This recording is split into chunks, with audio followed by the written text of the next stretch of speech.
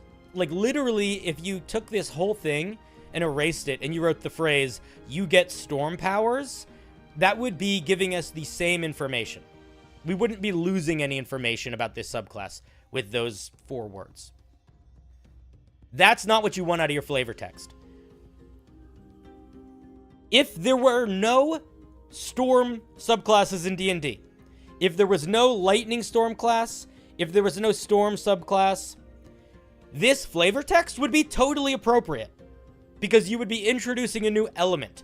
And when you're introducing a new element, and that element is it's vague, but it's very easy to understand, you don't need to explain it as much. You don't need to create as specific of a fiction.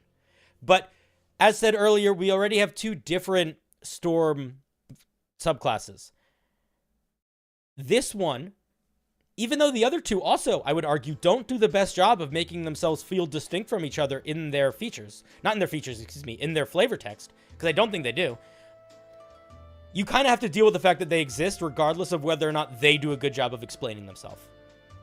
And if you start selling the fiction of this Storm Druid as something more specific, tie it into being a druid more, or talk more specifically about, like, you know, maybe this is a specific sect of druids from a specific place, give that a little bit of a history or a vibe or like what they are like, it will do a really good job of crystallizing the idea for folks, so they'll be much more amicable for whatever you put in it. Like, they will enjoy the process of reading it more. They will be much more like yes and, as opposed to like wait, what?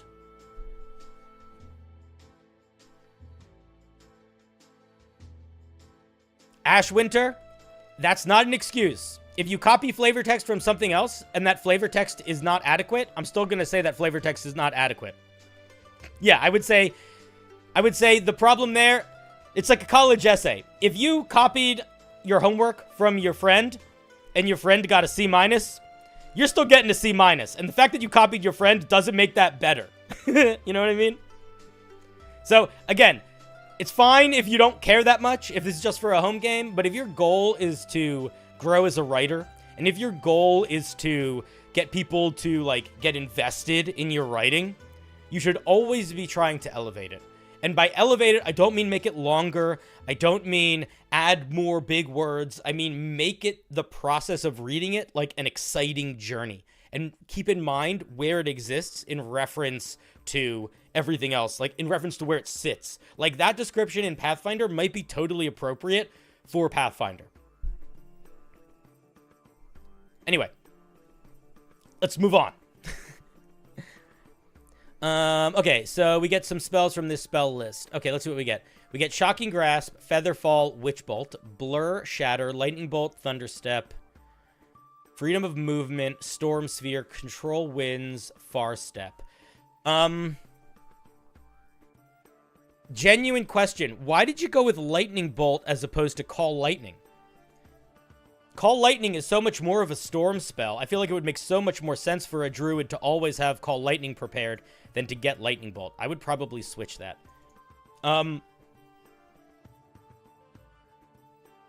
Most of this feels like it makes us... No, but Shades of the Mothman. You're missing the point, man. Druids, clerics, and paladins, they pick their spells every day. So if you look at any druid spell list, paladin spell list, or cleric spell list, those spells are often spells... Their spell lists often have spells that are already on their class list because it's still a bonus to get them because you always have them prepared. You don't have to prepare them.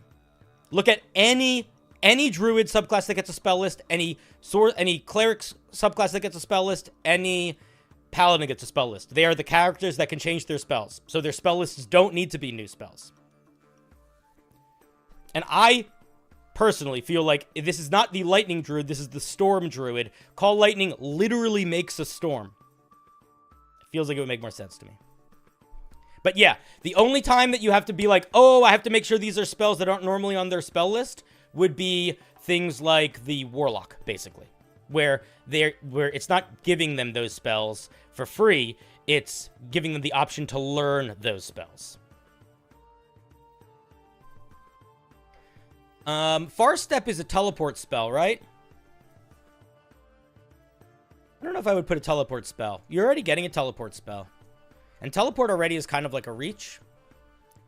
Also, blur feels a little bit weird. Like, the other thing, you know what I would give you here? Gives you Skywrite. Skywrite, man. Let you shape clouds.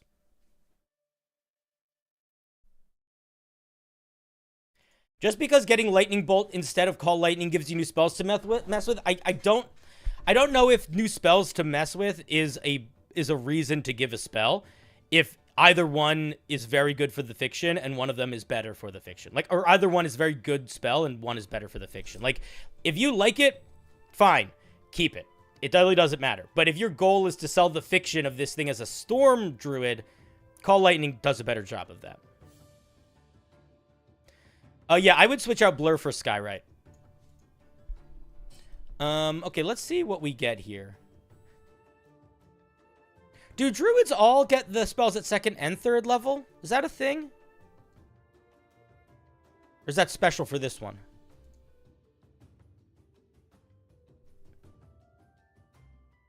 I guess the specialness is you're getting more spells at 2nd level than most are. Yeah, you're giving us 2 extra spells here. I don't know if that's intentional or not, but if this isn't part of the core subclass, I would cut these out. Let's see what else we get. Stormborn. You are at home. Or, you know, change the list to be more applicable across the board. Let's see. We should be getting 2nd level spells, then 3rd level spells, then 4th level spells, then 5th level spells. Is that true for everybody? Let's just check. 2nd level, 3rd level, 4th level, 5th level. You don't get extra spells. You get extra spells. I guess they get spells at 2nd level. Do they get... Okay, so here's the thing. This is a good example. Wildfire Druid does get extra spells at 2nd level. Does not get a cantrip, and only gets 1 other 2nd level feature. So we should just keep that in mind. Because right now we are getting 2 spells, we're getting a cantrip, and we're getting 2 2nd level features. So we're getting a little bit more here than I think we should be getting. No. No 1st level spells is not a general rule. I mean, I think it normally is, but I think the Wildfire Druid breaks it. But part of what the Wildfire Druid does to balance against that is it's the only thing they get other than their special summon. So, I don't think there's anything wrong with getting these spells here. I think the issue is we're getting these spells, and we're getting Shocking Grasp, and we're getting another feature, and we're getting another feature. Yeah, but they don't get any 2nd level spells, Shades. This thing is getting all of them. That's what I'm saying. A Spore Druid getting a cantrip and 2 1st level features is not a Spore Druid getting a cantrip, 2 1st level features, and 2 1st level spells. It's not a huge deal, but I just want to point out that you are picking the optimal option for all things. Which tends to lead to feelings of bloat and overpowered. Okay, Stormborn. You are at home in the elements, reveling in the power of nature unleashed.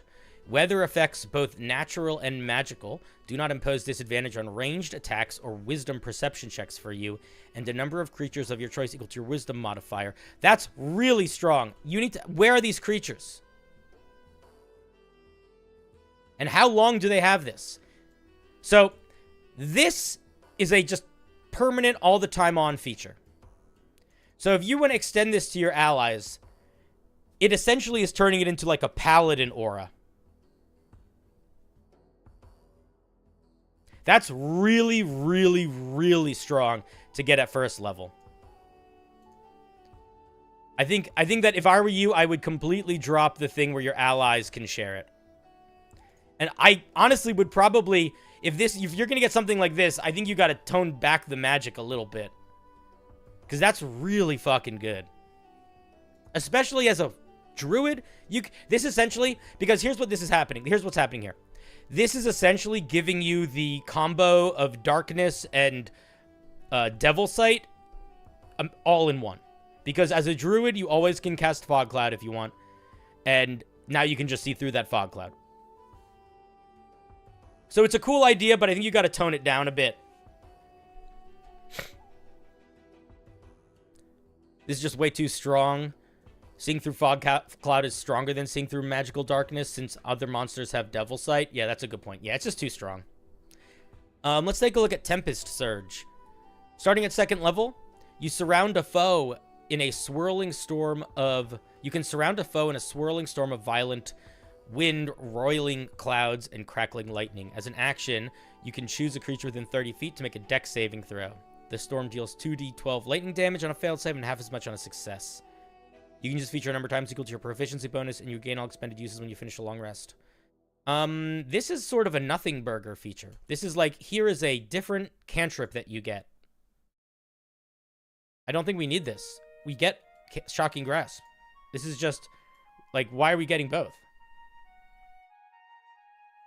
So, I'm going to point out 2 things that I think are worth thinking about here. One, this feature is kind of, doesn't make, I don't think this feature needs to exist. This is just a cantrip. But better. And I don't think we need that. If anything, you could do something where maybe at higher levels, whenever you cast a spell that deals lightning damage, you could add an extra dice of damage to it. Or something like that. But I wouldn't give that at 2nd level. I would give that at higher level. The other thing that is missing here, and I don't know how much I feel like it's missing or how much I just feel like it should be here, is most of the time, druids... Actually, I don't know if this is true. Chat, you can tell me if I'm wrong here. But a lot of the time, new druids get an alternative way to use their wild shape. And I feel like you could probably do something with Stormborn and that. You know, maybe you can see through fog clouds as normal sometimes, or maybe as you can expend your wild shape to let you and a number of creatures equal to your wisdom modifier to be able to see through natural storms for 10 minutes or something. You know, something like that. I don't know. But yeah, this feels redundant. Tempest Surge, like, my question is, what's the point of it? And there's not an answer that I know. Because it genuinely just feels like a cantrip but more damage.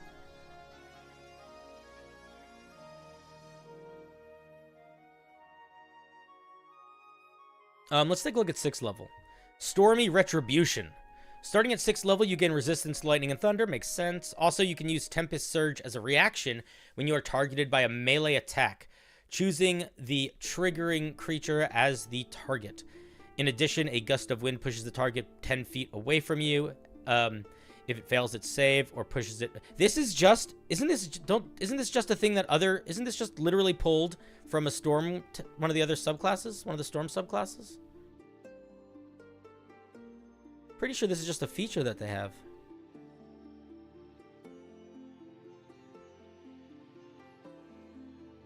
Yeah. 14th level. When you're hit by a melee attack, you can use your reaction to deal lightning damage to the attacker. It's equal to your sorcerer level, and they have to make a strength saving throw or they're pushed back. So you're basically just giving that, but better, at 6th level. So I wouldn't do that. Again, it comes back to, like, we don't have a specific fiction to this druid, so it's hard for me, and I'm not seeing a specific one in here. So far, a lot of it feels, it's not, like, I don't know what fiction it's trying to be, other than Stormy, but we don't, even if it's going to be just Stormy, it needs to feel like Stormy Druid. You really shouldn't have features that feel so similar to other subclasses that have also the same theme. unless it's really like a minor feature. There are times where I think it's fine. Like, I think it's fine. Shades, I'm going to go back to what I said before. Whether or not other people have done it, like, I think we can be better. What does the Storm Cleric get? I'm very curious. What do they get? Let's see.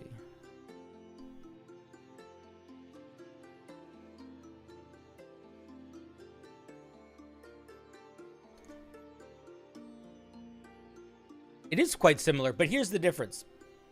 There are little differences here between this one and this one, in that this one is an infinite resource. The damage scaling is very specific. It knocks people back. This one is the resource is your wisdom modifier. The damage doesn't look like it scales, and it doesn't knock people back. You also get it at first level, which is why it's quite a bit weaker.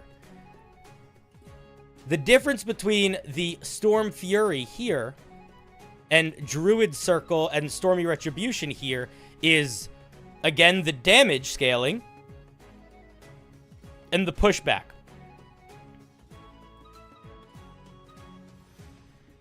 But it's not that much of a difference. And we're getting it at 6th level. It just, I don't know, man. It just doesn't feel... You love my short? I love your short. I don't know. I just want to see something that feels unique, I guess. Like, yeah, I don't really have feedback on it other than I feel like I've read it in other subclasses before. And I almost sort of feel like the only reason we have Tempest Surge is so that we can use Stormy Retribution. Okay, Stormwind. Flight. At 10th level, you can use powerful winds to carry you smoothly through the air as a bonus action, giving you a fly speed equal to your walking speed for 10 minutes. When this effect ends, if you are still flying, you float to the ground. You can use this feature a number of times, so you get a fly speed. Okay. Again, it's another one. It's like, okay, I mean, it works. I've seen it before many times. I don't know if I would make it the 10th level feature, but it's I don't know. I am as uninterested in it as I am any of the other full spellcasters that get the ability to use a fly speed when they could just cast the fly spell. You know? Let's see. We have Stormlord, and then at 14th level. At 14th level, your command over storms reaches its peak. You gain immunity to lightning and thunder. In addition, if you are outdoors and above ground, you can use your action to conjure a 100-foot radius, 60-foot high, cylindrical storm centered on you for 1 minute. Until your concentration ends, as if concentrating on a spell. The sky above you darkens in a matter of moments, swirling ominous clouds, punctuated by flashes of light. As a bonus action on each of your turns, you can select one of the following weather effects to occur in the area. No effect. You make big rain. You make big fog. You make big rain.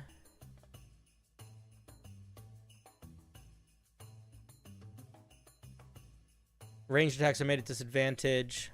Okay, so either ranged attacks are made at disadvantage, or acrobatics and perception checks are made at disadvantage, or the whole area is fog cloud. What's the area? 100 foot. That's quite good. This is probably the best feature there. In addition, as part of a bonus action used when you choose the effect, you can call down a bolt of lightning, striking any target in the area you can see. The target make a dex saving throw and takes 10d6 lightning damage on a failed save. On a failure, it is also deafened. Once you use a feature, you can't use again for a long rest. So you can do this every turn for a minute? I think that's too much if you can do that every turn for a minute. If this you can do once as a part of activating the ability, I think that's fine. I think it's not fine if this is just I can do a bonus action 10d6 lightning damage every turn. That's crazy. So, yeah, overall feedback, I feel like you aren't taking advantage of the Druid enough. I think there's a bunch of stuff here that's overpowered. We've talked about it. It's fine. But I think that you're not taking advantage of the Druid enough. I think that's what it comes down to. I think this isn't selling a specific fiction, and I wish it would. I think if you could completely drop... I think you could... Honestly, man, I think you could get rid of... I think you could carve the whole middle out. And you could sort of rebuild it in a way that is more Druid-y specific. Maybe keep some of it if you like it. You know, do whatever you want. But... this is a Druid subclass that Parts of it will certainly work if you just balance it down, but I worry if you don't try to push yourself to make it be a little bit more distinct, it will kind of fall into the sea of there's a billion source storm druids, you know? I think it's a good start, but I think you got to push yourself a little bit to get a little bit more weird and unique with it. And I would go out of my way to make sure that the features I was making were not too similar to other ones that already exist. Like I said at the beginning, the Storm Sorcerer and the Tempest Cleric are very similar, both in lore and also now as we learned in abilities. But just because they are very similar doesn't mean that you have the same privileges if you expect to get the same, like they come from places of privilege. They are published. They were written before anything else. They were like OG stuff. Just because they did it doesn't mean that you are going to succeed in doing it. And it doesn't mean that you should copy that. You know? It's one of those things where it's like, that's not fair. It's like, yeah, no, it's not. People that don't work in the industry have to work harder to be seen. It's just be how it be. All right, Ash. Thank you very much for sharing. I appreciate it.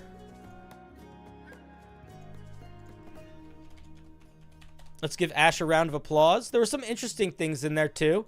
I like the idea of the 14th level feature being like a unique version of Control Weather, where you're like adding extra effects. I think you could play around with that a little bit more, but it was still just take the damage part down. All right, thank you for sharing. Thank you, thank you, thank you.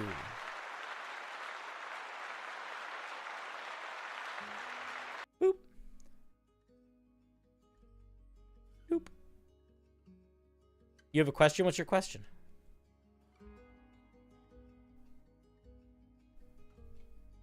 The answer might be purple or lemonade. Depends on the question.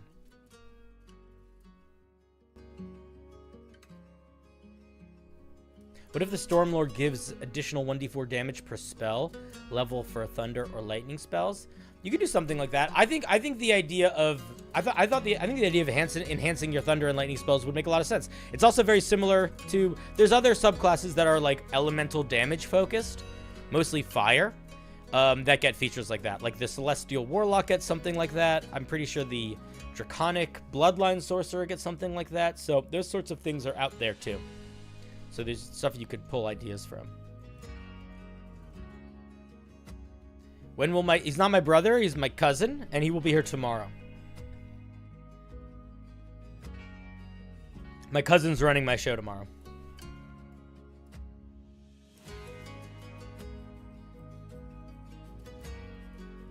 Your whole table loves my channel?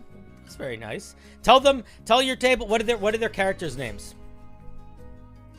What are your table's characters' names? H.T. Williams, name them. Right now. Tell me their names.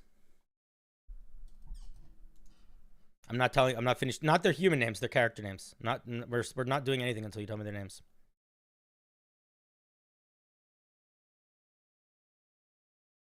All right, maybe they won't. Maybe they're not going to tell me their names.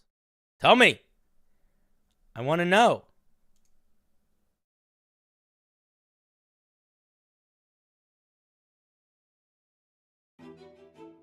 H.T. Williams. It's now or never, buddy. The world waits for you. Here and now. Are their names Gorgok the Destroyer? Philroy Anderson? Cowabunga Mackenzie?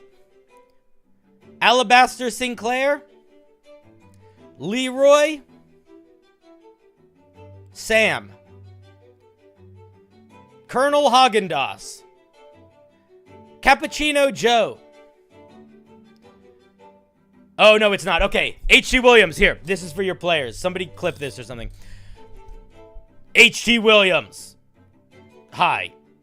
I just want to say to Ivan and Argon and Targo, check under the floorboards. He's hiding something. Every room you go in, every tunnel you traverse, every cave you plunder, from here on out, you remember to check under the floorboards. He might tell you to stop. He might be like, this is getting annoying. Joke's over. I don't even like Cinder anymore because of this joke. Don't stop. Don't ever stop. Check under the floorboards. That's there. Will you tell that to them for me? Thanks. Thanks, I appreciate it. Music got weird for a second there.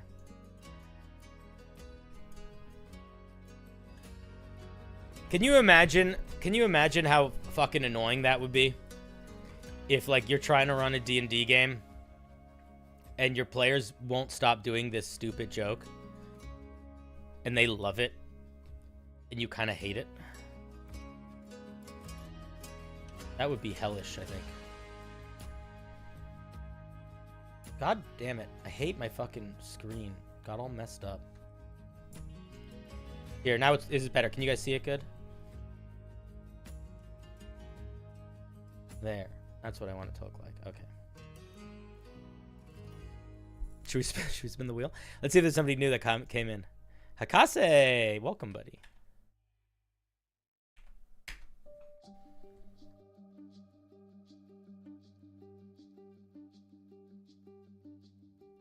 I review any homebrew. Andy, the link is in the video description. Whenever I'm doing a homebrew review that says, like, open wheel, homebrew review, the only times it's just for members is when it's a member review, which is once a week.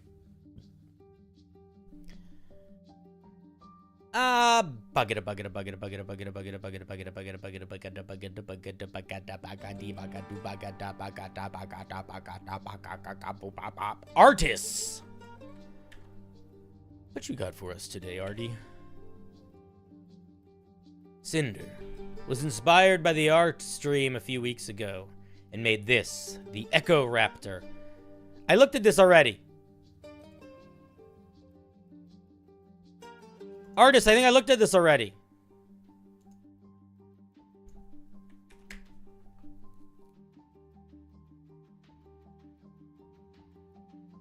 Oh, maybe I didn't look at it. No, wait, no. I don't think I did. I think we discussed it. I don't think we actually looked at it. I take that back. I take it back.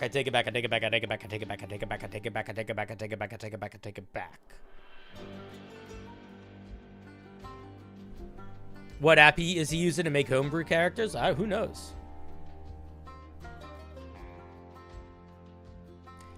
How do you make a good warlock subclass?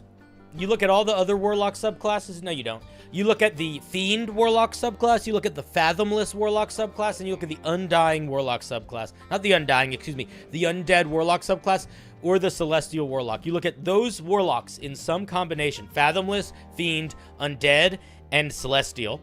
And you use those four to help you figure out how to balance your warlock, and make sure that the features you give are not stronger than any of those main features too much.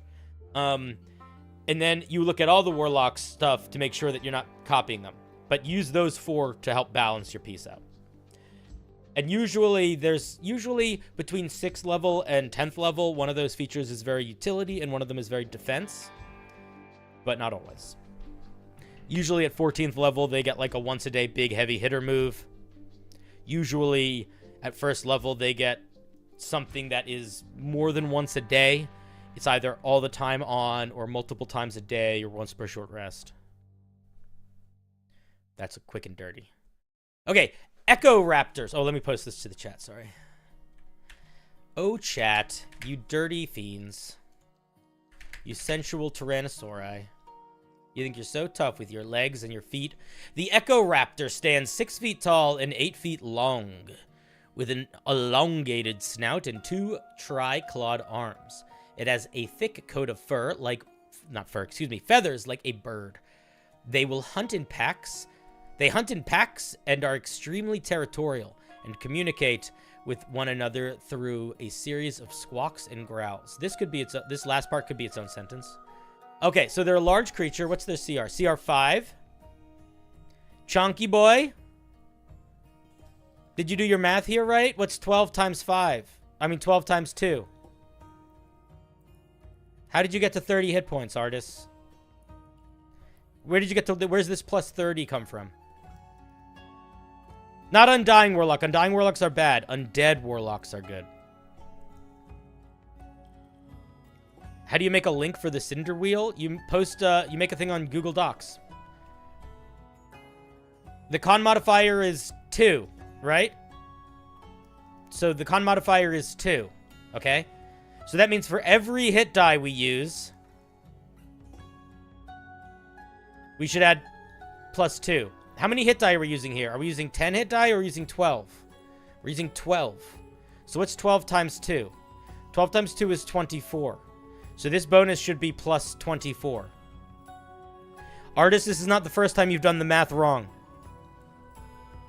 And this is not the first time I've had this conversation about math with you in terms of character sheets and monster stuff. I know you have it in you to get it right. I believe in you, but please start doing your math right. Whenever the math is wrong, what it does is it sets the stage subconsciously for the reader to feel like, now I need to check every fucking thing, and I don't know if this person is just randomly putting numbers together. And honestly, sometimes randomly putting numbers together can make a really good monster. But if your goal is for somebody to read your piece and to want to use their piece, to want to use your piece and to feel confident in using your piece, these little fixes have a big impact on somebody's perspective of your potential writing intention going into it. Like, if I see a piece and I see grammatical errors and I see the math wrong, I don't think that doesn't make me think you don't know how to write homebrew. What that makes me think is you didn't put work into writing your homebrew. I'm not saying that it makes me feel that way right now, but I'm saying that's what it makes me as a reader feel like if I'm coming across your homebrew randomly online or thinking about buying a compendium with your homebrew in it. I see those things and I say, they didn't put the work in to figure out that. How do I know they put the work in to balance anything? So it makes it harder for the author, the reader, to trust in the author. So whenever you're making any stat blocks for monsters, you have to follow the same rules that you would follow for a character. So in the same way that when you're calculating hit points, when your hit die go up, it goes up. When you level up, your hit points go up by one of your hit die rolls, or the average of one of your hit die plus your constitution modifier. It's exactly the same for monsters. Now, their level is not equal to their hit die, but you still calculate the hit points the same. Number of hit die multiplied by con modifier plus the average of this number of d10s. And the same is true for skills. Monsters have proficiency modifiers. And they scale the same way that player levels do. So a monster that's a CR4 monster will have a proficiency modifier of +2. A monster that's a CR5 monster will have a proficiency modifier of +3. So for example, this thing has a perception of +7, okay? It has a wisdom of +1.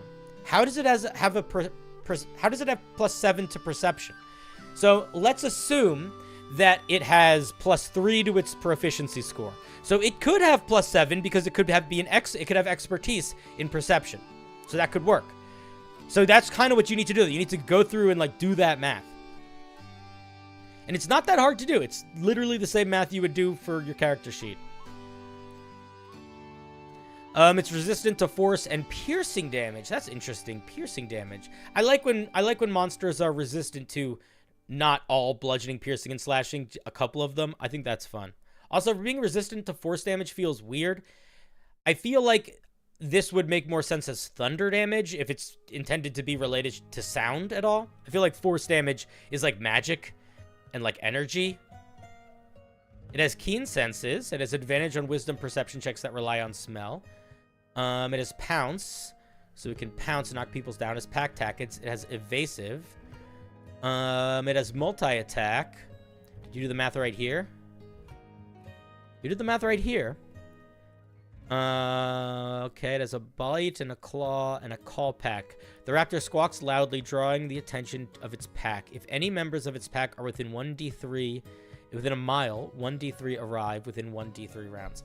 This is kind of a fun... I like this call pack mechanic. Okay, here's my thought. Call pack I like. And I think the whole thing mostly works as a monster. But I'm going to say something here, and I mean this from the bottom of my heart, and I don't mean it to be rude, but I mean it to be honest. Whenever I buy a monster book from Wizards of the Coast or most companies, inevitably there are going to be between 5 and 10 monsters which literally don't have any flavor. They are just hit points and attacks and a couple skills, and that's kind of it. And the flavor is entirely in the flavor text. An owlbear is a perfect example of that, right? Or a hooked horror is a perfect example of that. They're monsters where they don't actually do anything interesting. All of the interesting comes from the way they look and the lore. This is one of those monsters. It's doing a lot of things that you see across other monsters that are very similar to this one in the, like this combo here of keen senses, pounce, and pack tactics. Like, it's not, it's all stuff that's very, it's all stuff that works, but it's also just none of it's new. So, if I were you, because I like Call Pack. I think Call Pack is cool. But if I were you, I would try to lean more into trying to sell some of the fiction of this monster in the mechanics, because I'm not seeing it right now.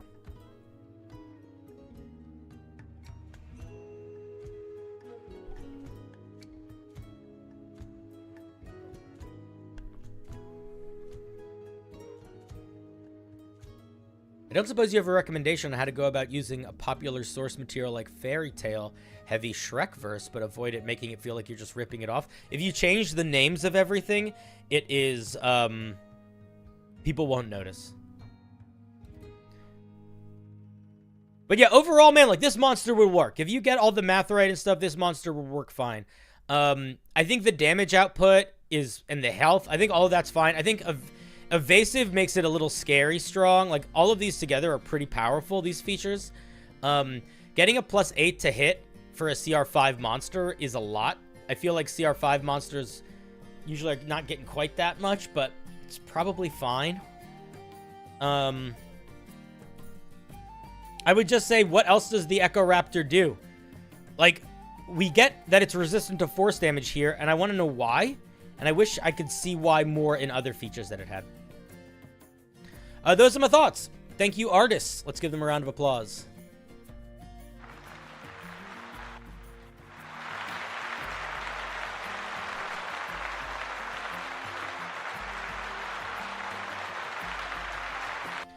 If you're gonna be, if you're dealing with monsters that are as small as ants, you don't need to, you use a swarm, is what I would say. Unless you're dealing with giant ants, like they are in Project Beastlands. The Discord link in the YouTube is expired. All right, let me fix that.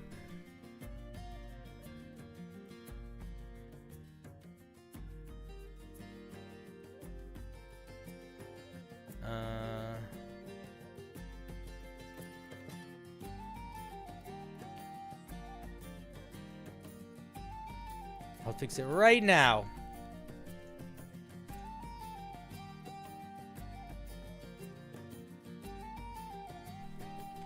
Okay. I'm even going to move it. I'm going to put it higher up.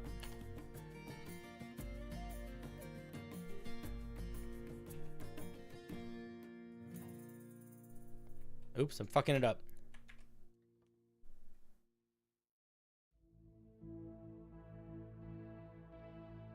No, I'll leave it at the bottom. Bottom's fine. You can see it there more easily than in the middle anyway. Okay, there. It should be fixed if you refresh the page. Oh, getting a message.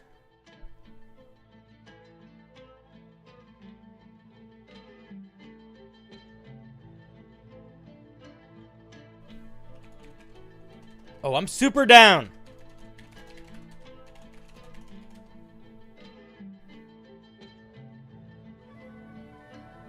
Also, that's exciting. A guy I like is maybe going to do a project with Adobe, and he wants to use something that we worked on together.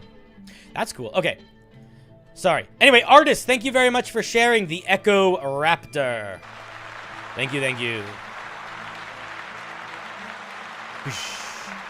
I was imagining the intelligent part of it as part of the big flavor. It's not a dumb wild animal.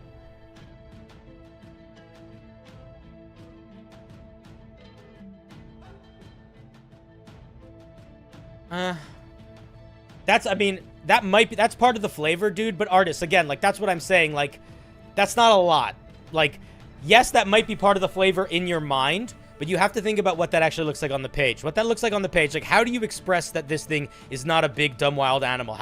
Where do I see in here that this is, like, a very intelligent thinking monster? I see it, that the fact that it speaks raptor, and the fact that its intelligence is 13 as opposed to 4. Like, it's not a lot. You know what I mean? But I don't want to, but I don't want to have to see it in the DM note. That's what I mean. Like, I want to see it in the flavor text. If that is an important part of the monster, that shouldn't be hidden at the bottom. That should be up at the top. Because you got to sell, if the mechanics don't need to be more than it having a language and a high intelligence for it to mechanically be what you need it to be, for it to be intelligent, that's totally fine. But if that's the case, then you need to put a big red arrow pointing to that in the flavor text so people keep that in mind. Because what happened with me when I was reading it is I kind of skimmed that, because normally you're not really looking to the stats for too much of, like, this is what is supposed to be what the monster feels like. They're sort of just, you know, the way it interacts. Like, they're not the main thing you're focusing on most of the time, you know? So if that's one of the things you want them to focus on, you want to guide the reader there. And you can do that in a number of ways. The easiest way is through the flavor text. I would, like, literally for a sentence, the Echoraptor looks like, you know, the Echoraptor Echoraptors are frighteningly intelligent. That could be the first sentence. Anyone that has battled an Echoraptor know that they are no ordinary wild beast. You know, set us up for that. Yeah. It's a clever girl. Yeah, exactly. Yeah. All right, cool. Well, thank you for sharing. I appreciate it. Got a couple newies. Lovely. Clap. Let's see if you make the shot. Oh, is he gonna make it? No, he missed. Terrible. Terrible job. B-. Literally smarter than your average guy. Yeah, which is cool. I think it's a really cool idea. I just, you need to give the reader a runway. Like, you know what it's actually very similar to? It's very similar to how much you need. Yeah, I thought it was pretty good too. I just want to see more. With the hindsight of it's supposed to be intelligent and, like, that's the main thing. I think if you just tweak the flavor text to make that the focus more, you probably don't even really need to do much other than that, if at all, other than get your math right. Yeah.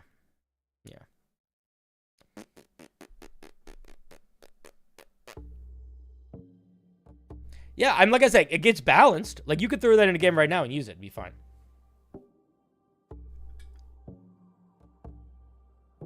What you have to keep in mind, artists, or anyone, is that the people that are reading your homebrew, or the people that are reading anything, it's very similar to your D&D players, where you have to deal with the fact that your reader is essentially a hypocrite, and they are aggressively fervent in their beliefs.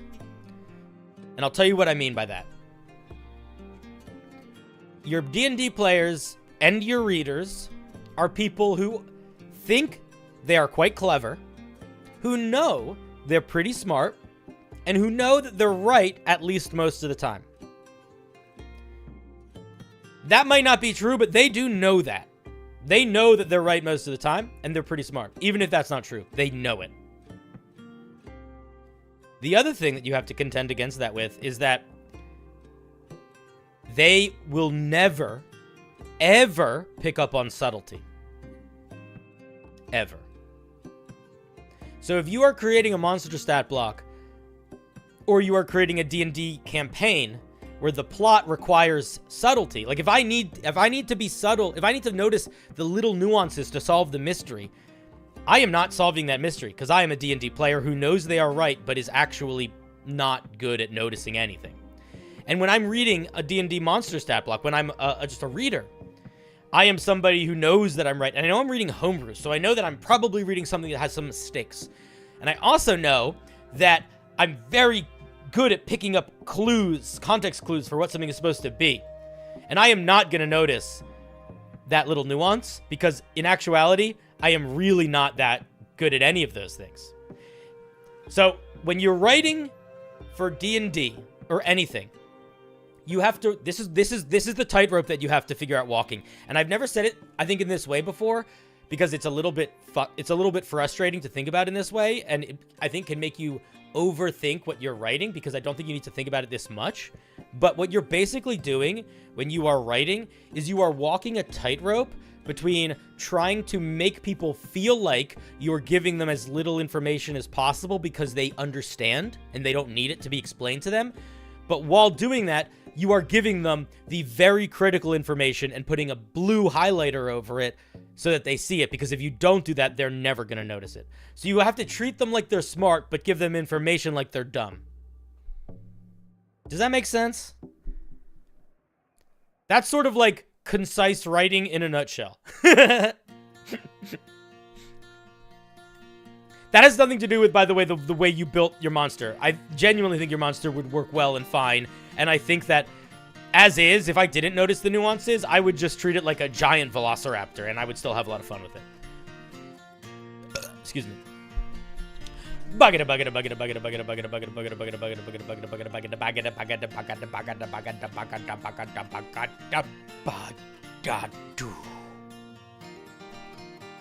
DC Nightwing. Hey, Cinder. That's me. I'm Cinder. Would it be OP to allow Tempest Clerics to use their Channel Divinity on cold damage? I think it depends on what cold damage spells they had access to. Hello, Spencer. This is a piece from the Monster Mash Homebrew Day. Cool. Where we had to homebrew a monster that has a connection or had some sort of symbiotic relationship with the original monster. I just wanted you to review it. Hell yeah. What monster does it have a symbiotic relationship with? Or will I find out as I read it?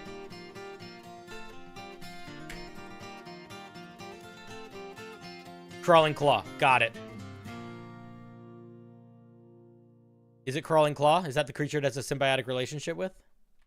I'm assuming it is. Here it is on Twitch. Here it is on the tube. Yeah, that would be OP with Cone of Cold. That's a reasonable thing to be worried about.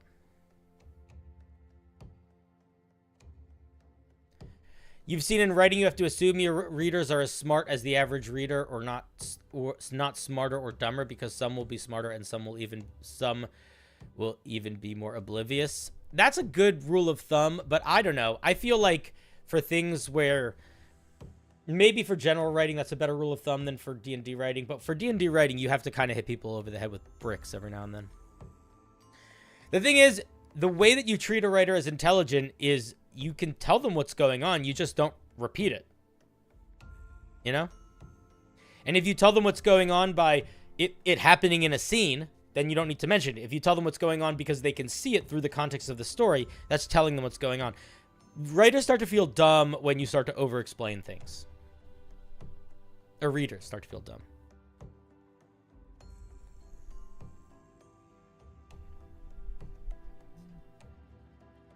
Don't want to submit without permission. You have permission.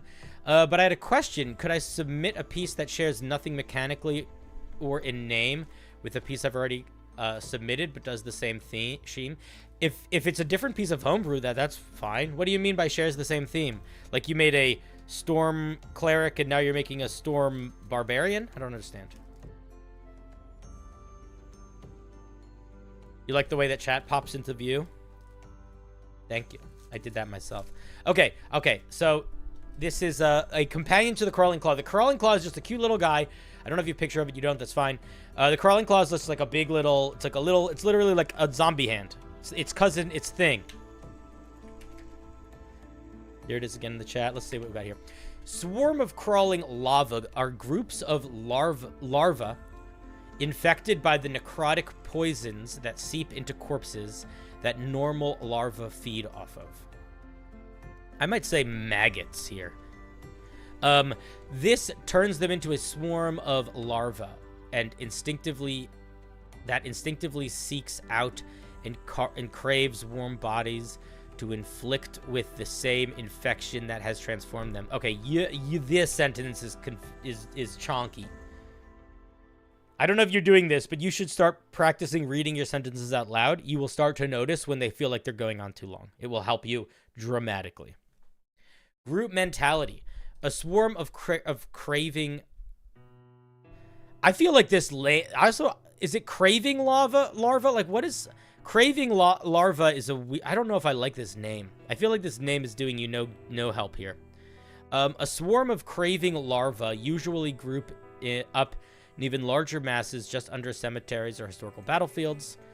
Where you find one swarm, you are likely to find a dozen more. A swarm of craving larvae act on predatory instinct. When they find a new body to chew through, they will not stop even at the cost of the swarm. Okay, I'm going to stop reading it here, and I'm stopping reading it here because I don't want to read it anymore. And do you know why I don't want to read it anymore? Because I feel like I'm reading the same sentence over and over and over again because of the way it's written. Because everything is starting exactly the same, and we're kind of just getting very... It's very redundant feeling. You have to change up your sentence structure. You have to. You have to. Or no one is going to be able to read what you're writing. It's going to make people feel like they're losing their minds. All right, let's take a look at what it actually does. Swarm of craving larvae. Also, this name does not work.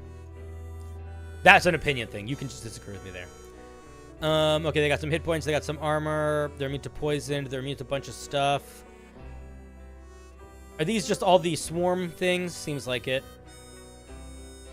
The swarm gives full cover to a creature in the same space as the swarm. I would not write it this way. I would say any creature within the swarm space has full cover. Yeah, what is craving larva? I have no idea. It doesn't evoke an image in my head, and it also is like a mouthful. Swarm frenzy. The swarm has advantage on melee attacks against any creature in its own space. Okay. I don't actually know if you need this because their reach is 0, so they can only hit creatures in their own space anyway. So this sort of feels redundant if it's only on creatures in their own space. I'm trying to think of a situation where a swarm creature with a reach of 0 would attack a creature not in its own space, and I don't know if it's possible.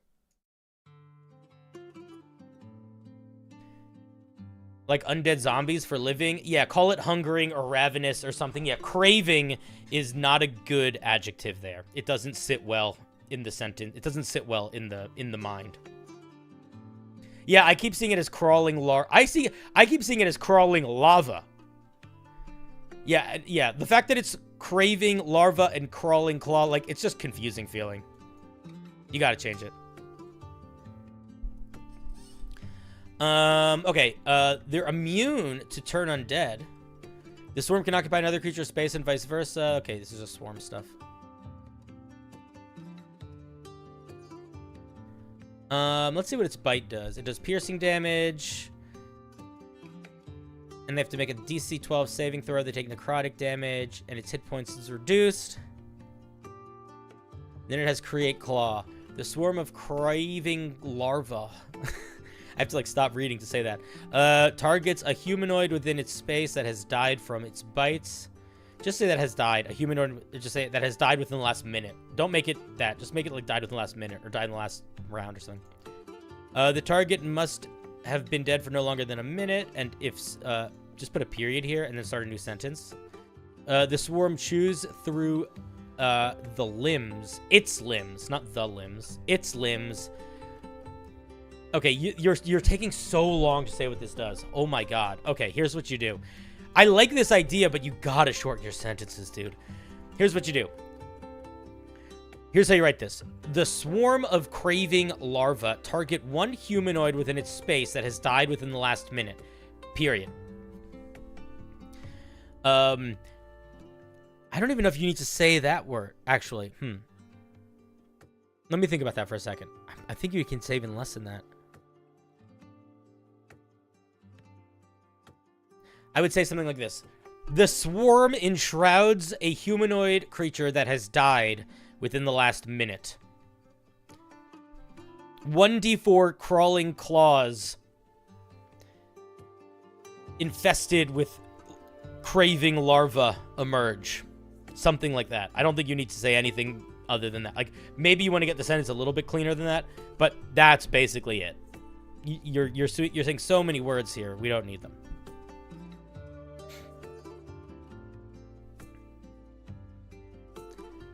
You could say the crawling claw, and then instead of saying this, I would say the crawling claws act immediately on the next turn in initiative, under the swarm's control, or something like that.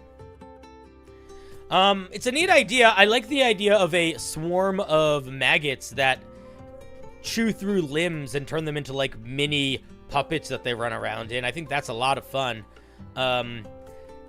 And I think that this is a cool feature. I think that the main attack feature is another one of the... It's honestly similar feedback that I had for the Storm Druid.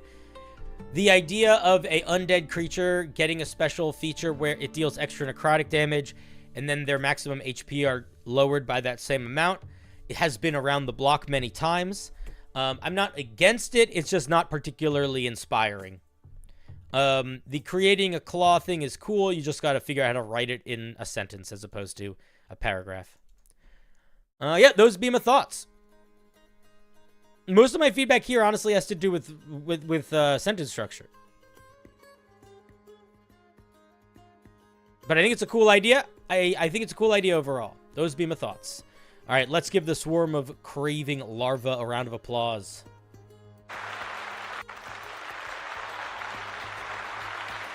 Thank you, thank you. Thank you for sharing, Spencer.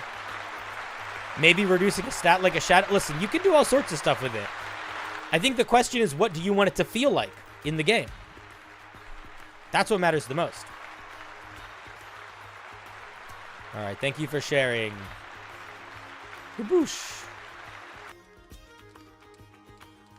What mechanically should happen when a swarm of flesh-eating maggots start biting you? I don't know.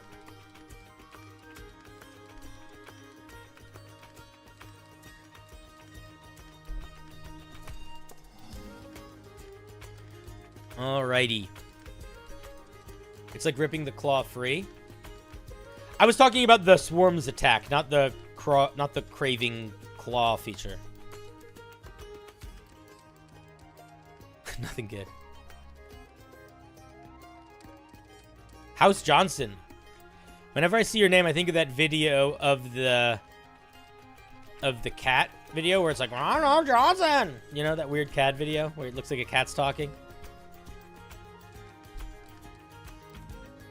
It's a weird video. Alrighty, folks, if you're just getting here, we're doing Homebrew review tonight. Anybody can submit Homebrew. If you're watching on YouTube, you just click the link in the video description.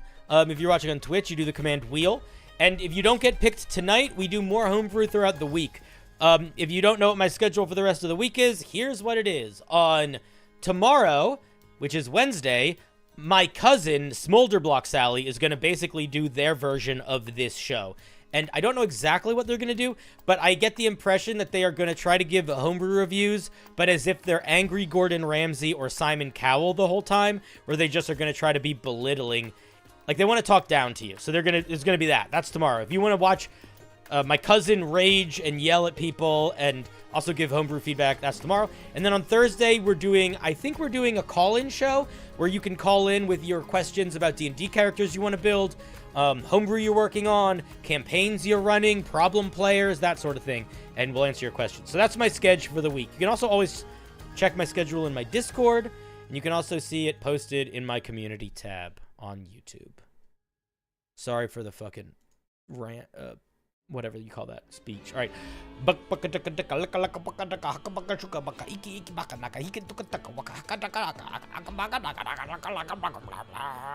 Boo!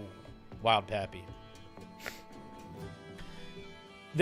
I have a list of phrases that I know that Smolder wants to use, and I just don't even want to reveal them to you. Donkey might be on the list, though. Was just a bard supposed to make people was just a bard supposed to make people very drunk. Not sure if the last feature should be a mirror image or blur or both. Never sure how to balance free casting of spells. Any tips on that? The best way to balance a free casting of a spell, in my opinion, is you give them a free casting of that spell once a day. And when they cast it in that way, it does something even specialer. But then the rest of the time, they have to cast it as normal. That's usually how I do it.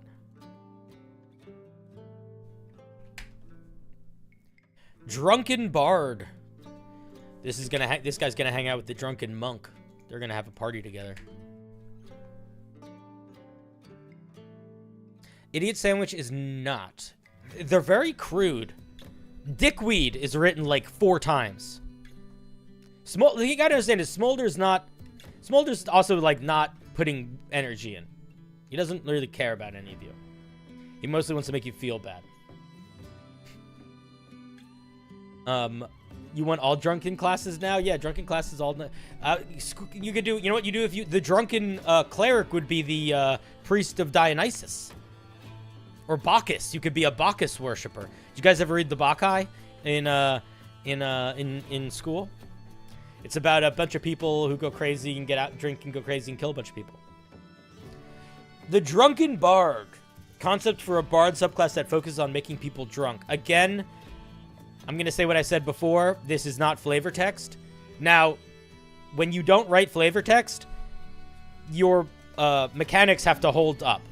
And if your mechanics don't have a vibe to them, then then the issue probably comes from you started with too vague an idea. I just noticed how you form your criticism is just a classic compliment sandwich. It usually is. It isn't always. I also will tell you that I may be a timeless, immortal being beyond your wildest comprehension. That being said, in order for me to facilitate communicating with you, I have to manifest within this flesh vessel, and this flesh vessel is constrained by the stamina of humanity, both mental and physical. So there are times where I lose the compliment sandwich, and because I just don't think about it super actively all the time. One of these days, we're going to get, like, 5D streaming going, and I can just talk to you, like, normally. And we won't have, like, any of these kind of issues. But I think we're a ways off from that, unfortunately.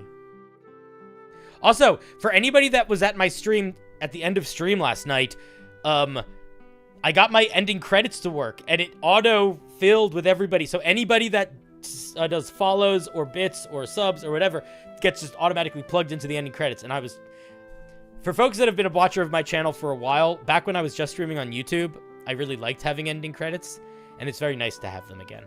It's nice to be able to be like, look at all these special people. Anyway, enough of this fucking gobbledygook. A drunken barbarian could be an Odin worshiper. I think if I was going to build a drunken barbarian, I would build them around... Actually, wait. Let me think about that for a second. Okay, here's what I would do. If I was building a drunken fighter, I would build them around fighting with alcohol-related devices. Like bottles, mugs, barrels, that sort of thing. And if I made a alcohol-drinking, drunk-related barbarian, I would give them something that tied to their rage mechanic where they could burp and do, like, AoE stuff with, like, burping. And then it would evolve into, like, burping fire or throwing up and stuff like that. Yeah. That's what I would do. I don't know what I would do for Rogue. I don't know what I would do for Paladin. Actually, I don't. Paladin would just be, like, the bro at the party. That would be easy from a flavor perspective. Yeah, we're thinking about. Maybe we'll do an alcoholics. Maybe one day we'll do an alcoholic stream where everyone has to send things related to being intoxicated. That would be silly. Okay, let's take a look at what we get here. Bardic College of Drunken Bard. College of Liquoring. That's funny. We do have flavor text. I'm sorry. Over the years of working with drunk people, you have learned... Oh, no, this is just a feature. You have learned to use their drunkenness to your advantage. You have advantage on charisma ability checks to convince creatures to drink, as well as against drunk creatures. I am going to be honest with you. When I see something like you have advantage on checks to convince creatures to drink, that gives me, like, weird vibes. I don't like that. That makes me legit uncomfortable. I feel like that's one of those things where it's like sometimes you want to keep the fantasy of D&D a little bit separate from the horrors of reality.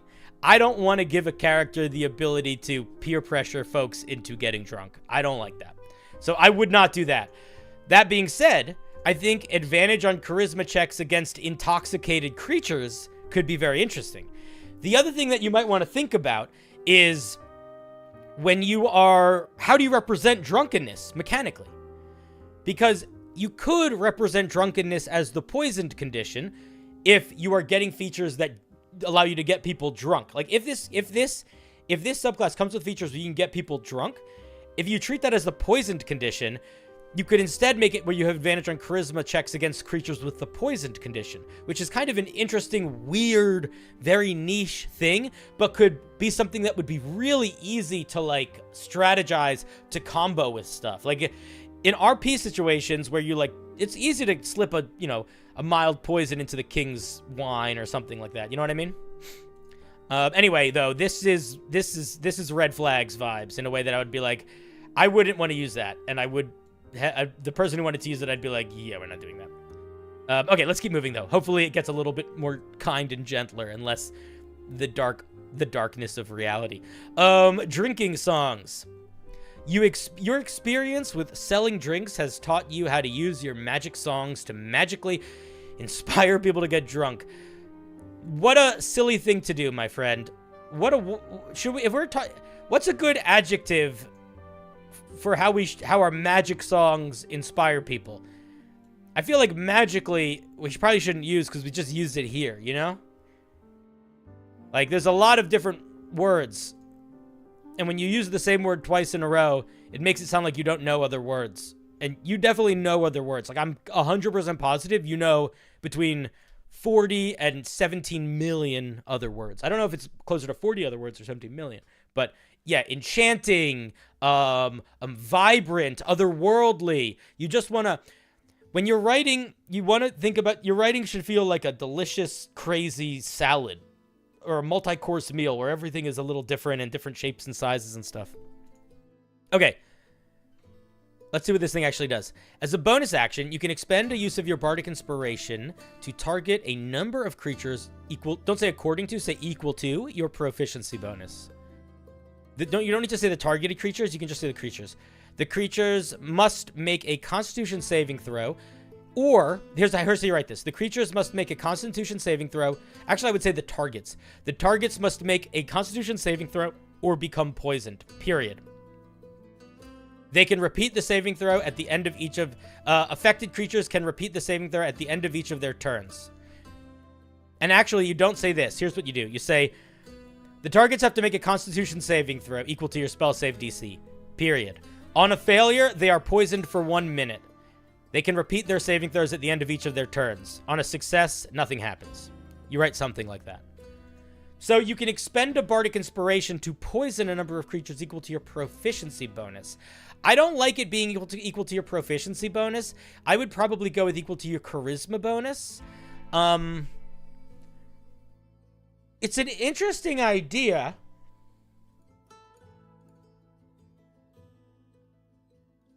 How do we feel about that? On one hand, part of me is like, all it's doing is the poisoned condition. And that's kind of like, eh. But the poisoned condition is pretty strong, and you're doing it to multiple creatures for a single Bardic Inspiration. Which is pretty strong now that I think about it.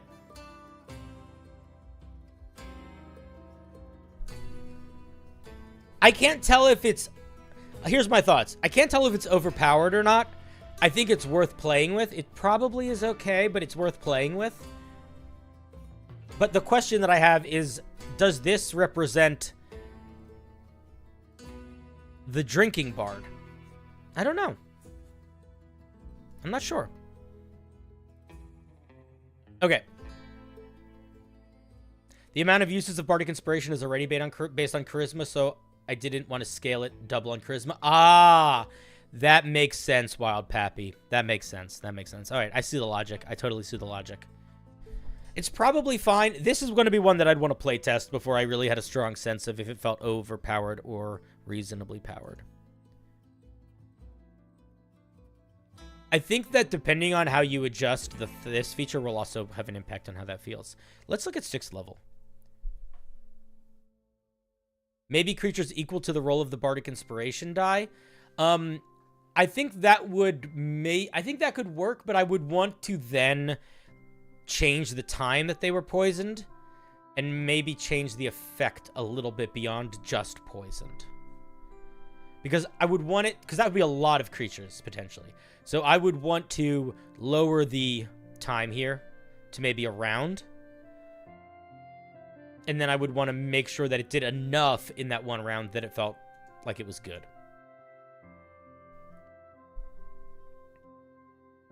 I wonder if it would work better as a more alchemy-themed class. But I just got here. I don't know. It might, the mechanics of it might work well for that too. The thing that I want to keep in mind, and one thing that I think is really important whenever anyone is giving feedback, is we want to keep in mind the intention of the writer. So, for example, in my forums, I always say, ask people to say, what are your goals? That's the question that I always ask. What are your goals? Because I want to know what you want to accomplish here.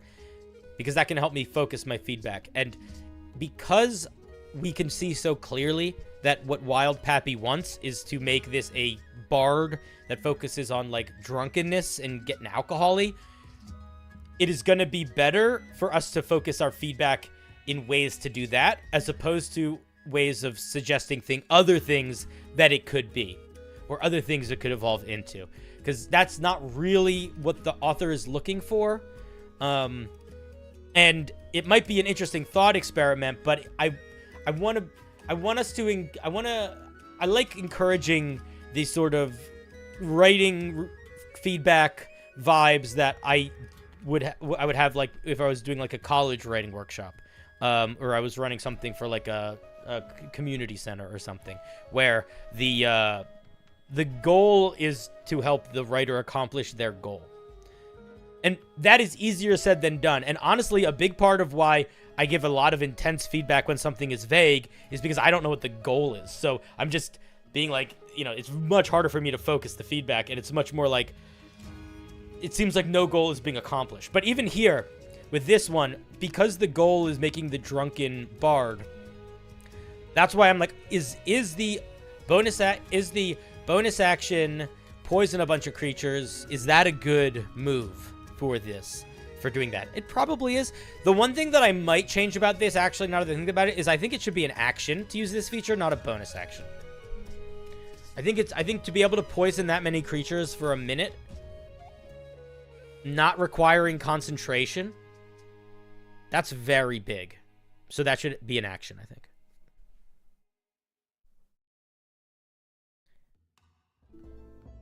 But Pretzel King, don't feel bad. You didn't do anything wrong. In my experience, most people that have not done much writing workshops before come in with a lot of really, really good intentions, but they don't know the best way to enact those intentions. Like, very rarely is somebody in the chat being like, fuck you, this sucks. They might say this sucks, but they're still saying this sucks because they want the person who made it to understand that they think it's too strong, or it's not selling a fiction, or it's copying something else. But they're not saying that. They're just saying it sucks. So it comes off like they're being a dick. So you don't want to come off like a dick. So what you always want to do is you want to say the reason why you think it sucks, if you think it sucks. And you want to say it in as matter-of-fact a way as possible, not in a, not matter-of-fact, excuse me. You want to say it in much of like a opposite of matter, not opposite of matter-of-fact, but you want to say it like from your perspective. So, for example, I'm going to use this because I'm going to use this feature because I think this feature works pretty well, so we know that we're not actually talking about it. But let's pretend I thought this feature sucked, okay? I would say, yeah, this feature fucking sucks. That doesn't help anybody. And I could say, this feature sucks because it makes it feel like this feature sucks because it doesn't make me feel like I'm a drunken bard. Okay, that's a little bit helpful, but that's not super helpful. And then I could say, this feature sucks because I think being able to poison creatures to me, doesn't feel like I'm sparking drinking songs. It feels like I'm, like, poisoning people. Like, that sort of feels like the opposite of what drinking songs should be. I feel like drinking songs should be uplifting people, not bringing them down. And then it's like, oh, that's feedback. And then what you do is instead of saying, this sucks because bop, bop, bop, bop, bop, bop, bop, bop, bop, you take out the phrase, this sucks, and you put in the phrase, I think. So instead of saying, this sucks because drinking songs should be elevating people, not bringing them down, you say, I think drinking songs should be elevating people, not putting them down. So I'm struggling with this part a little bit. You see what I mean? So anyway, by the way, do I do that all the time? Well, no. I fuck up all the time. Okay? We are all fallible creatures. But that is the vibe I think that everybody should go into when they're trying to give feedback. And it's the vibe they should expect of people and hope of people. I just ranted. I don't do rants that much anymore. That's not true. Okay, let's say what we get at 6th level. Drinking body. Your body has adapted to become resistant to substances due to the immense amounts of alcohol you have consumed over your life. I can't actually find the person who said it sucks. Did they get banned or time? No, no one said it sucks. Shades, I completely made that situation up. That was a made-up story I just told. I was being the guy who said it sucks because I was trying to be an example of a way that it would not be. I was trying to basically be like, this person might even have good intentions. They're just not taking all the right steps. But there was no person. There was no person. I was just giving an example. Okay, let's look at drinking body. By the way, what I just said about drinking songs should uplift and not bring down, I don't know if I necessarily feel that way. I was just using that as an example. I think this feature probably is fine. Okay. Your body has adapted to become resistant to substances. So instead of saying your body has adapted to become resistant to substances, you can say your body has adapted resistances to, and then listen, or you could say your body has adapted to resist, bop, bop, bop, bop, bop, bop, bop. The to become is unneeded here. Due to the immense amounts of alcohol you've consumed over your life, you have advantage on saving those against being poisoned against your will. Why would you want to be poisoned? Additionally, being poisoned no longer grants you disadvantage on attack rolls. Oh, that's pretty cool. That's a very interesting thing. Okay, Wild Pappy. I'm going to be honest with you here. This feature, where you're getting where poison no longer gives you disadvantage on attack rolls, is a really interesting feature. Straight up. But you know what it's not a really interesting feature for? It's not a really interesting feature for bards. Bards get the least options for attack rolls of any class in D&D. They get no really useful attacks from a physical side, and they get less spell attacks than any other spellcasting class in D&D. So this feature is, you're barely going to get use out of this feature. Like, this feature feels like it belongs on something like a barbarian or a fighter or a rogue, somebody that's really making attack rolls.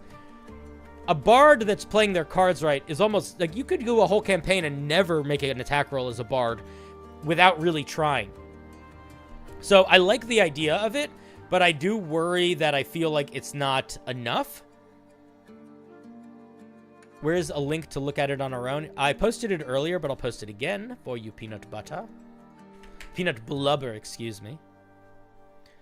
I'll post it on YouTube too, because I don't want to leave anybody out.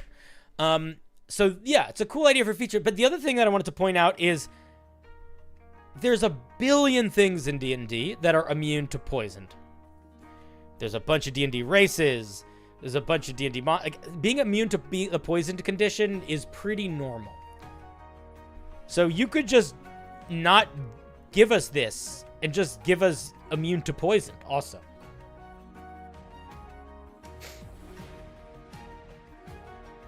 Being immune to being poison not affecting your attacks was one of my changes to make the Tavern Brawler better.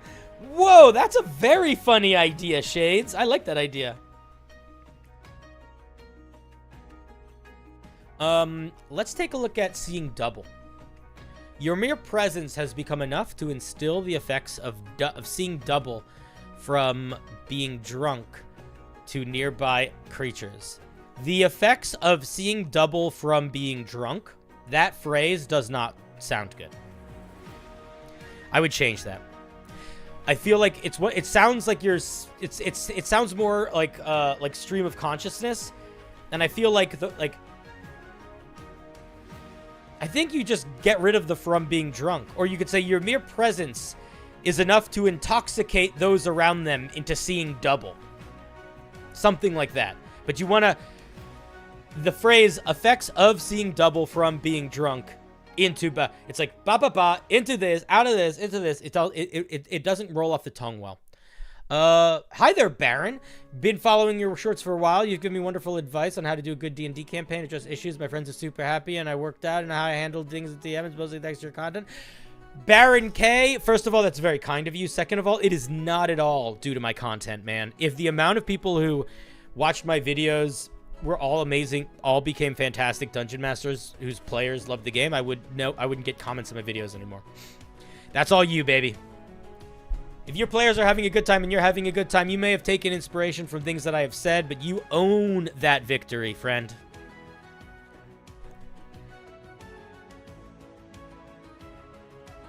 Maybe change it to drunkenness is seeing. Double effect. That's still too many chonky words on top of each other. You can cast mirror image at will without expending a spell slot. Oh, that's too strong. That's too strong. That's too strong. You must finish a short or long rest before you can do so again. So it's not at will. At will means you can do it infinitely. This is not infinitely. This is once per short rest.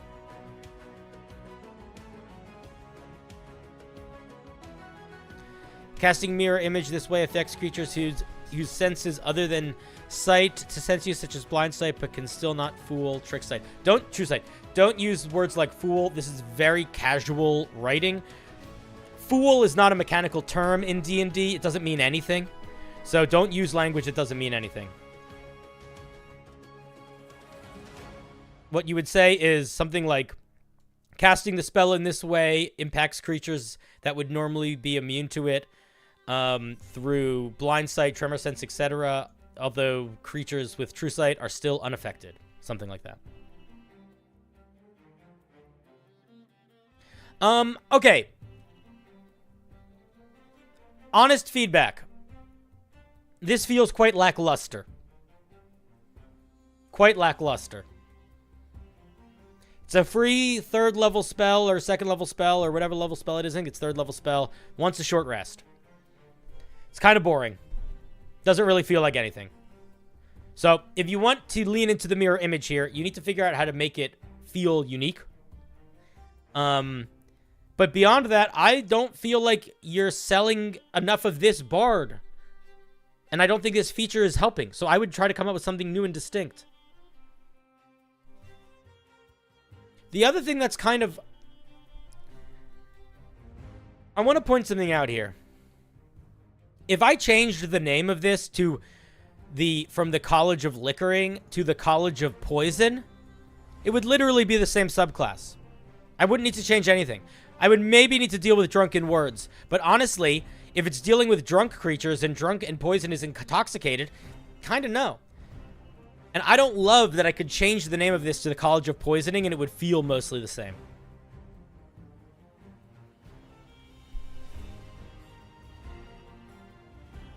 Okay, if your best friend runs a Beast Barbarian, your best friend is the best D&D player.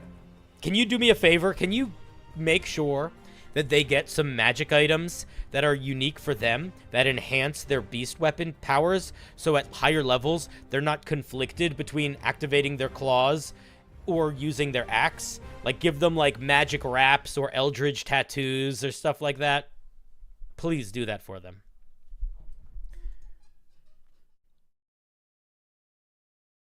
I think it would be good to be immune to the poison condition. Is the seeing double effect partially just Cloak of Displacement? Yeah, Cloak of Displacement. No, Cloak of Displacement. I don't know if I don't remember what Cloak of Displacement does, but Mirror Image is the thing where you have like doubles of you, and anytime something attacks you, it has to roll a die, and if it doesn't roll below a certain number, it hits one of the doubles. If that's what Cloak of Displacement does, then yes. But if Cloak of Displacement is just the blur spell, which I think it is, then no. Yeah, so I think that that's my biggest feedback here, is that I don't actually know if this feels like a college of drunkenness. I feel like it could be the college of poisoners, and it wouldn't need to change. So I think that's what I think my main feedback is. I think you need to figure out how to make this feel like a drinking song, like make drinking song feel like drinking songs, make drunken words feel like drunken words, make these things feel like they have to do with drinking and being drunk, not just the poison effect, but like the celebratory effect, you know? Also, keep in mind, you're making this for a bard. Like, think of the context of this subclass. If you wanted to do a evil drinking character, you know, a warlock or a sorcerer, but bards are communal, bards are performers, bards are on the table singing a song. So I feel like having a drunken bard and have it not have powers that tie into like drunken celebration feels like you're missing like a big potential there.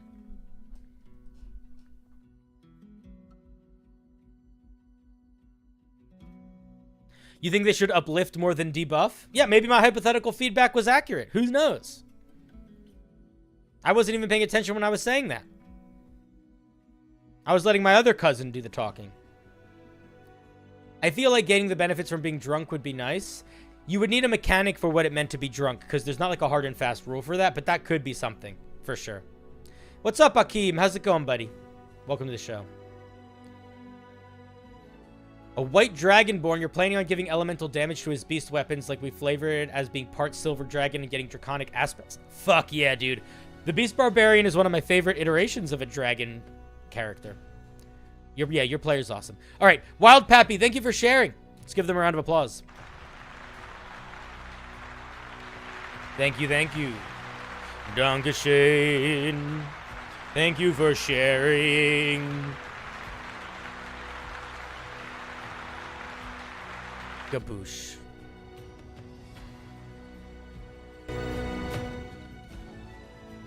Music. Why do you do that sometimes?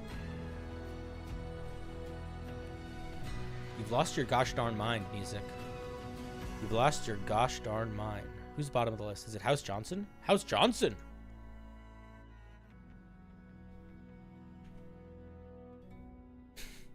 Just think of that silly cat. That little old cat. Beast Barbarians are the most versatile. How you can flavor them? Yeah. They're one of the best designed subclasses in D&D. It's hard for me to find ones that I think come close to it. From like a holistic perspective of this is consistently fun, it builds on itself, it's dynamic, it's incredibly reusable, it's very evocative in its pure form, but it's incredibly easy to turn into all of these really colorful things. Beast Barbarian. You just had dinner? What'd you have for dinner? I had chicken and rice. It was so good. There's a food truck right by my house, and when I don't have time to cook food before stream, I'll run out and I'll get the halal chicken and rice. It's so good. And the guy knows me, and he knows that I get food there when that's what's happening.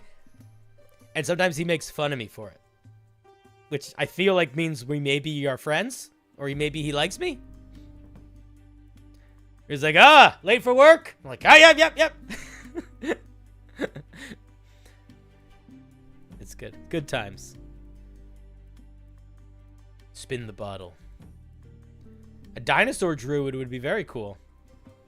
I feel like I've seen dinosaur druids before. I've also seen dinosaur barbarians before, but the dinosaur barbarians that I saw before were built around being like fighting big monsters and like hitting things with big bones.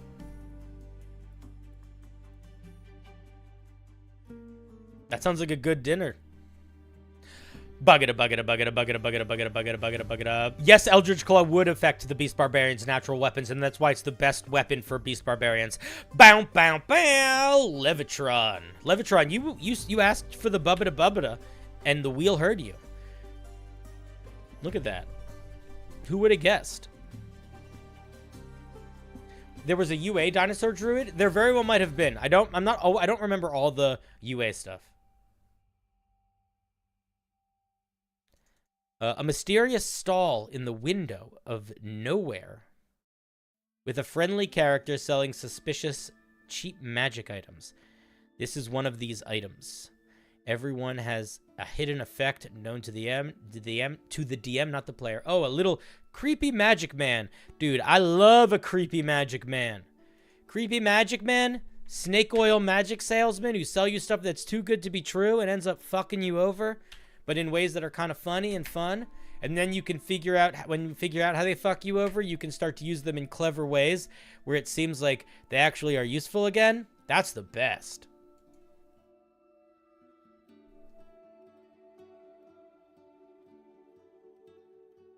Did I post it in the places? I did. All right, this is called a Arrow of Returning. Uncommon?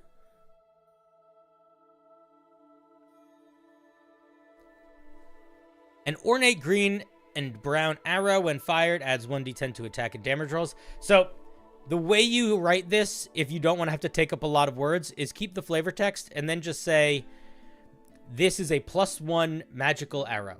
That's all you need to say. Or you could say, yeah, I think that's all you need to say. On a hit, it returns to you at the start of the next turn. So it's not on this. Okay, so this is a good example of something we can talk about. On a hit, it returns to you at the start of the next turn. So you're saying that it sounds like what you're saying is that something happens on a hit, but then you're saying that something happens at the start of your next turn. So it can't be both. But what you're trying to do is you're trying to find the language for how do I say that it returns after I shoot it. Because that is what you're trying to say here. You're just saying it in a confusing way. So what you want to say is something like this. Once fired, or if fired, it returns to you at the start of your next turn. Something like that. Because on a hit really makes me think that something is happening on that hit, because that is the way that that phrasing is used in every other circumstance in D&D writing. And you have to keep that in mind when you're doing your D&D writing, because it affects the way people interpret what you put out there. Mentat Canis, thank you for the resub. One of these days I will remember to type up something to submit, but I love your shows. Oh, buddy, well, that's very kind of you to say. I appreciate that.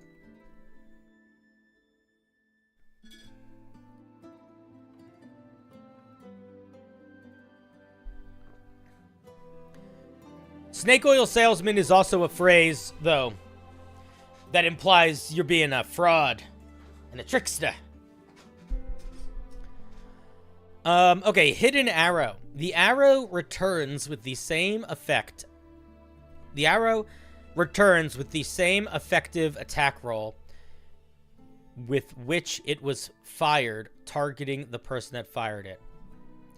So I would rewrite this sentence to say, when the arrow returns, or something like, when the arrow returns, it uses, it attempts to hit the creature that fired it using their same attack roll, or something like that. As a bonus action, a player can make a dex save to dodge the arrow if the attacker is higher than their AC. What the fuck? What? Okay, I appreciate this. What are you turning into here? Where did your mind turn into goo when you were finishing writing this sentence? The player may make a dex save to dodge the arrow. Okay, that makes sense. If the attack roll is greater than their AC? Buddy, why are you saying that? It's an attack roll. You don't need to explain the mechanics of attack rolls. Okay. You're going to do what I'm doing here. You're going to highlight this whole paragraph, and you're going to hit backspace. And then what you're going to say, and you're going to do that with this one too. You're going to do it with both of them. You're going to actually copy paste the whole thing here. And you're going to hit backspace. And then you're going to say, a creature, you're not going to make it a bonus action, you're going to make it a reaction, first of all. And you're going to say, a creature can use their reaction to make a dexterity saving throw. to attempt to dodge the arrow. And then you put a spell save DC, because magic items have their own DCs, and say DC 13. On a failure, the arrow strikes them, dealing 1d8 plus whatever damage. And then you put a period, and that is literally all you say. You don't need anything else. There's a lot of overwriting happening here.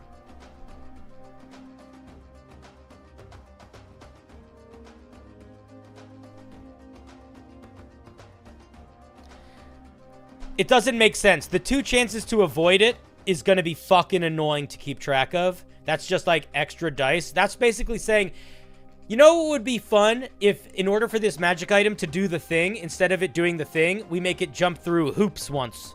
And then it does the same thing on the other side. But instead of it just doing that, now we had to jump through hoops first to do that. It's like, that doesn't make it more fun. Yeah, I agree 100%, Arcade. You make it a saving throw or an attack roll, not both. But I think it's a fun item. I think it's fun. Other than your wordiness, I think this is really nice. The core concept, I think, is solid. The main thing that you have to work on, in my opinion, is getting your sentence structure simplified and familiarizing yourself with the D&D language mechanics. And then also, what I want you to start doing is I want you to stop looking at the trees, and I want you to start looking at the forest. And what I mean by that is you're so fucking caught up in the nitty-gritty here. There's so many little bits of nitty-gritty that you're not thinking about the overall goal of the item. What does it feel like to use this thing? And what do you need on the page to accomplish that goal? Because I think in order to accomplish the goal of it feels like an arrow that shoots back and hits you, you don't need much on the page. You know? You don't want the reading of your document to be more complicated than the thing that that is happening on the other side of the document. It is a cursed item. That's 100% what it is.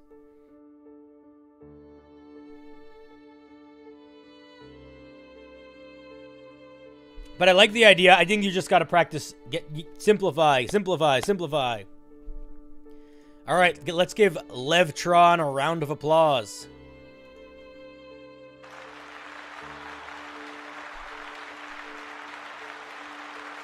Thank you for sharing. Thank you for sharing your stuff.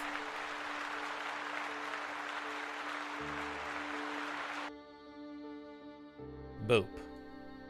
Boop-a-doop, boop-a-doop, boop-a-doop, boop-a-doop, boop-a-doop.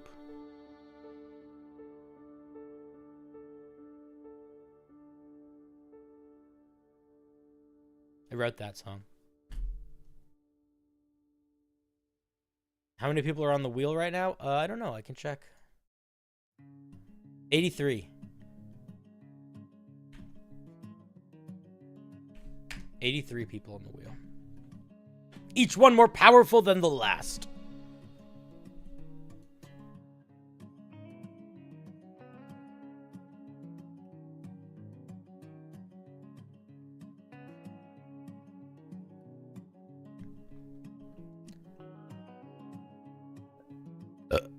Oh! I remember... Wait. Fuck. Okay. Oh, I'm close. I think I remember what I wanted to talk about before I started stream. Okay, I'm so close to the idea. I'm like right on the... I'm like on the neural passageway, like right next to the idea. What is it? Oh, I remember. Okay. So do you guys know how there's like always controversy and a lot of feelings about like D&D classes, right? Like martial classes aren't strong enough, or sneak attack doesn't keep up with extra attack, or sorcerers don't get enough innate spells, or rangers are rangers, and all that stuff. I have a question for you that I genuinely don't know the answer to. I have an idea, but I'm not sure. What D&D class do you think is the least controversial? Least controversial. I would argue cleric or druid or bard.